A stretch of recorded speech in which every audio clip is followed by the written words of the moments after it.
Howdy YouTube, today we are taking a look at the Jakks Ruthless Aggression Series 18 Heidenreich. One of the rarer figures released, although Jakks did do a number of Heidenreich figures, only one, and that's from Series 18, came with the Road Warrior face paint. Heidenreich, of course, in 2005, teaming with Road Warrior Animal, capturing the WWE, or the SmackDown, I should say, Tag Team Championships at the Great American Bash, keeping them right through No Mercy, Survivor Series, and then eventually dropping them. I believe it was during SmackDown that they lost the titles back to M&M. Very excited to get this guy opened up and out of the belt. He does come with the SmackDown Tag Championship belts, which were very rare to find. Jakks were known for releasing quite a number of titles, particularly towards the end of their run. However, it's very hard to find the SmackDown ones from memory. It was really the Raw tag team belts that got released the most frequently. So very excited about that. Nice shot of Heidenreich at the bottom of the packaging. It would have been nice if they had him from his Road Warrior appearance, but still, at least the actual figure itself does come with that. Interesting that it's got the sleeker Jakks style packaging that you found with the Ruthless Aggression series. Probably not as nice as the Mattel packaging with the newer figures, but still really cool. Very excited to get this guy opened up and out of packaging. And taking a look at the back, we see the other figures in the set, of course. The basic line, we've got Heidenreich, Shawn Michaels, Batista, Carlito, John Cena, and Eddie Guerrero. So strong lineup of figures there. I'm going to try and get a review on the Eddie Guerrero for you guys as well. And then we see the first wave of the Deluxe Aggression figures, of course, with John Cena, Batista, Rey Mysterio, Randy Orton, Kurt Angle, and Triple H. Not a bad roster, not a bad lineup. One thing I think is interesting is that Triple H does not have his trademark knee pads. Not sure why. But that's the beginning of what is now known as the TNA Jakks line. So very interesting, really cool. Don't be a punk, collect them all, is what it says at the top. Very interesting marketing phrase there. Let's get Heidenreich opened up and out of packaging. Now, Heidenreich was never one of my favourite characters, that's for sure. Certainly had a memorable feud against The Undertaker, and then teamed with Gene Snitsky for a little bit. Obviously, he was known as the mental defective, the crazy maniac. One of the most disturbing moments I remember watching, especially as a kid, was seeing him read his poem to Michael Cole. Certainly a great segment looking back. A lot of laughs there. Now, he does come with the SmackDown Tag Team Championship belt. One thing that I think is really interesting, lots of nice detail on this. Definitely prefer it to the Raw belt, which I don't think really has as much detail. It's a little bit hard to see on camera. I'll try and fix that up for you guys. Definitely doesn't look as nice.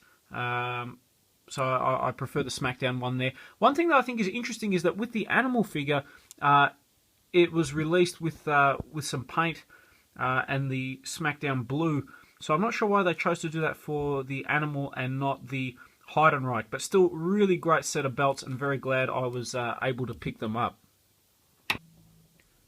Now, I'll bring Heidenreich forward so you can take a look at the face.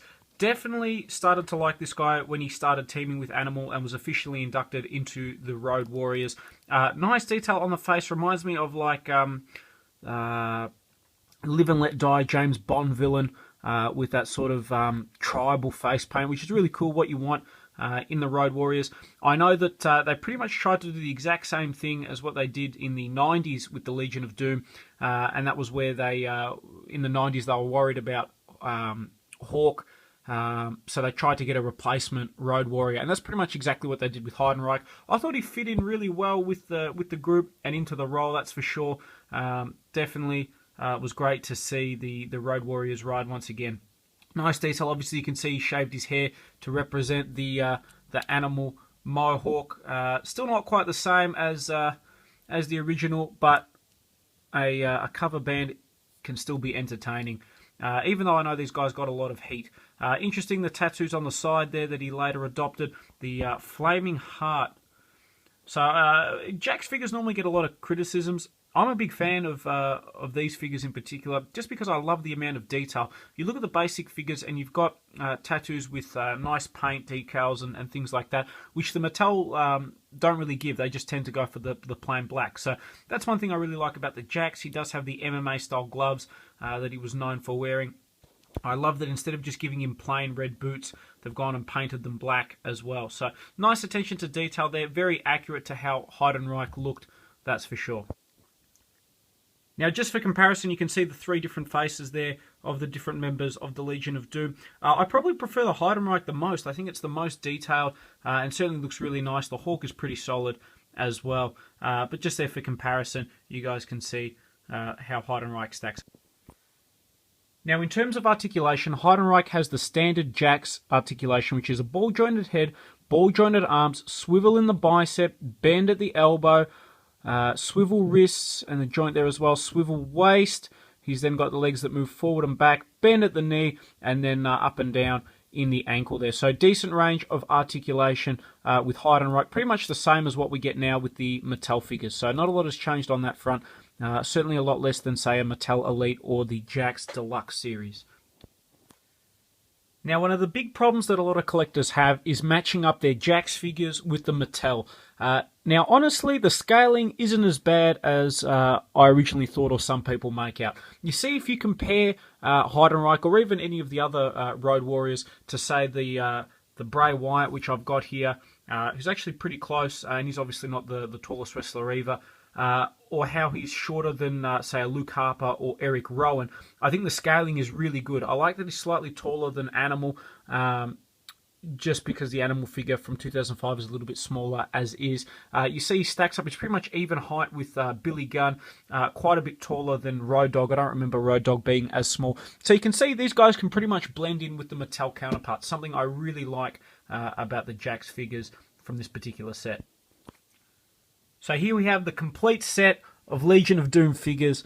Really excited to finally complete it. Now I've got basically every member that I wanted to have. The retro, old school Road Warriors or Legion of Doom, and then the 2005 reboot, I guess you could say. Really awesome figures. If you get a chance, any one of these is worth picking up. I still have a preference and a soft spot for the classic superstars. I always love the blue as well, although their trademark was red. The Heidenreich, if you're a fan of Heidenreich, or even if you're not, this is probably the one to pick up. I love the design. At least it's got some significance to the character, and definitely great memories. So hopefully you've enjoyed this review on the WWE Jakks Ruthless Aggression Series 18 Road Warrior Heidenreich.